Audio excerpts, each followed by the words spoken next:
The Skagit River is not only the largest river in Puget Sound, it's between the third and the fourth largest river by outflow to the Pacific in the lower 48 states. It's an immense basin. As such, it's more or less the mother river of Puget Sound. So we've got large areas of the Skagit River Basin that are protected in national park areas and wilderness areas where you've got essentially pristine spawning and rearing habitat conditions in basins like the Cascade River. You don't find conditions like that in the lower 48 elsewhere out of Canada and Alaska. If I was given a choice that I could only fish one river system for the rest of my life, it would be this river and its tributaries, and I would be tickled pink. You know, just historically what this river was, the no discernible end of the Steelhead run, you know, right, throughout the year, that's remarkable to even consider, that there were steelhead marching up this thing 12 months out of the year. They really are the most dynamic, most aggressive, athletic steelhead I've ever fished for.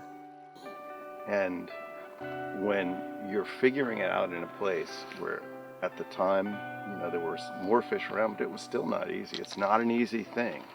So you become devoted to the pursuit of this thing, which is as important as the fish itself. People who fly fish for steelhead are probably eternal optimists, maybe not very good at math.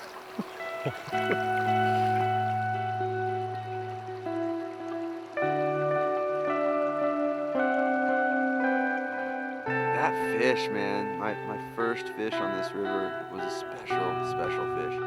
I'll never forget that fish. There are places like the Skagit that are kind of these beacons of hope.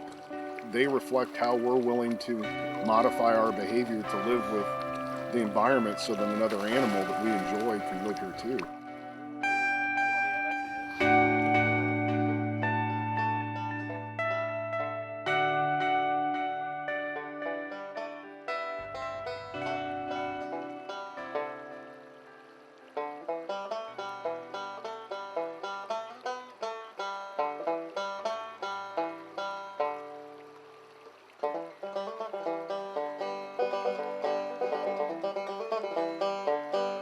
I showed up in the late 80s.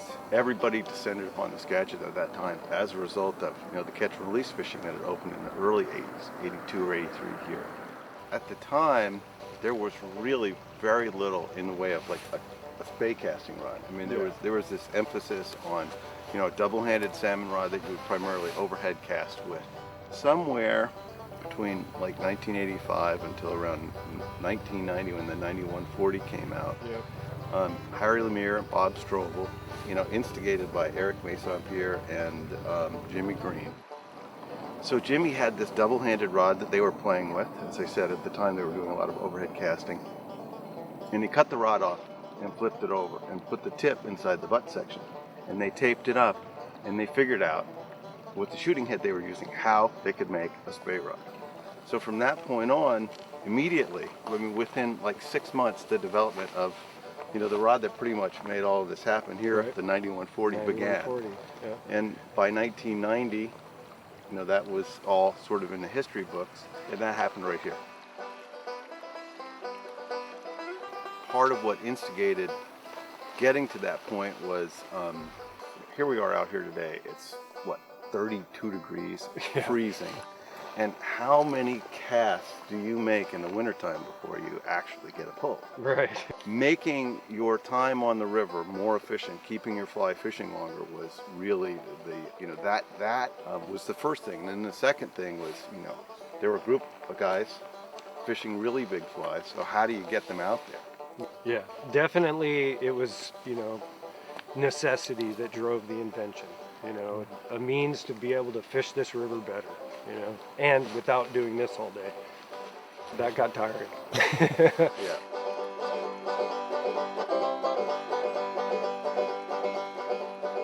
It's a big river, for sure. Man, it's just big, cold, and the biggest challenge is especially this week, is just braving the cold, man. It's like 20s out right now, and my reel's frozen every cast. I gotta dip my reel in the water because all my guides are frozen, my fingers are frozen, my feet are frozen. That's the biggest challenge. You can brave that and fish through a day like today, then yeah, you'll probably get one. I bet you they'd stand up by themselves. That's fucking rad. Take that. You know there has to be something special to this when we're willing to go out and do this for maybe catching a fish. You know what I mean?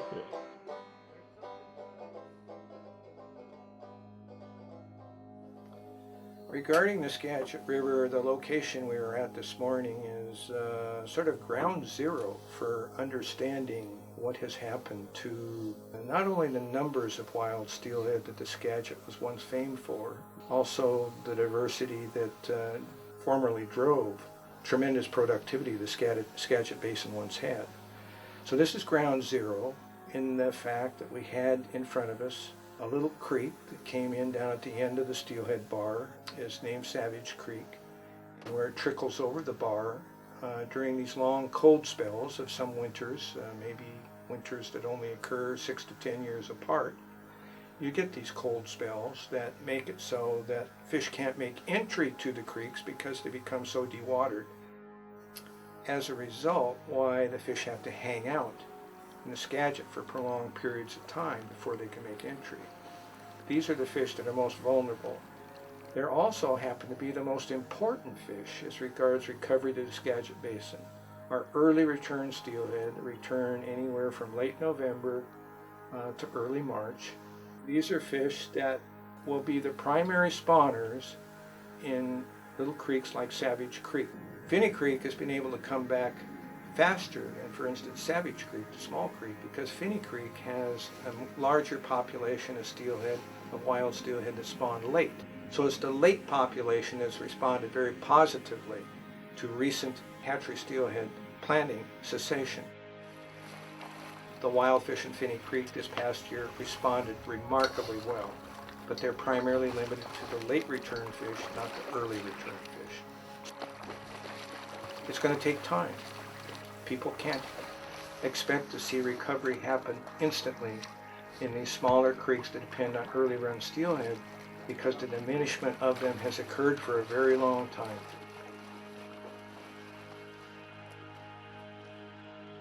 One of the more important pieces of conservation that is increasingly being discussed among steelheaders is kind of acknowledging our own impact as anglers. I think Bill Ruckelshaus had a quote that I really like, which is, "Nature provides a free lunch, but only if we control our appetites."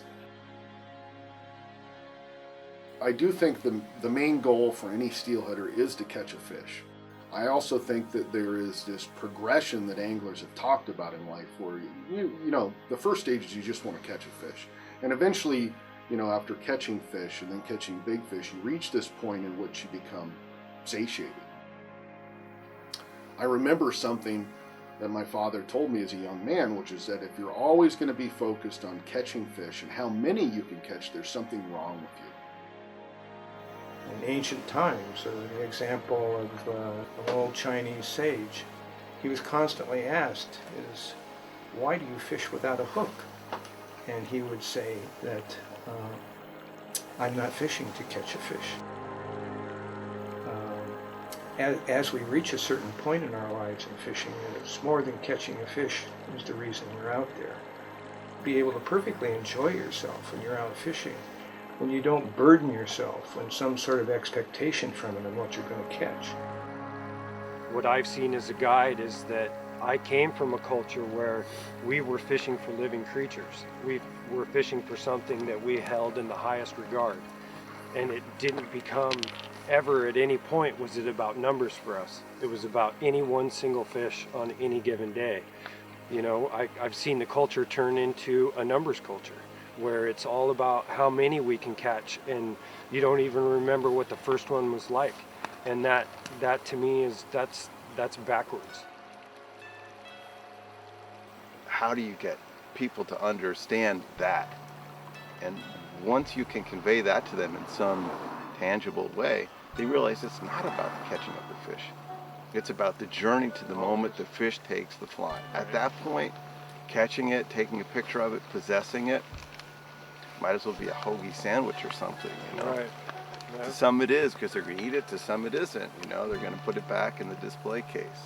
It seems to me like there's just, you know, growing acceptance or acknowledgement among humans, especially the next generation. Look, they want organic food, they want healthy living environments, they want equality for human rights, they want the environment taken care of. And I think that that's an enormous step in the right direction.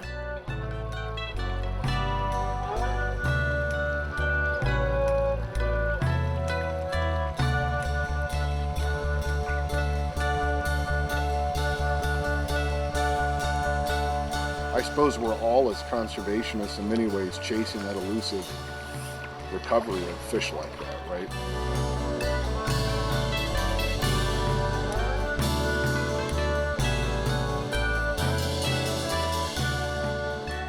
I want to leave the next generation, somebody else can have the opportunity that I had as a kid. If they can have that chance to go out and catch wild steelhead in 40 years, that'd be sweet.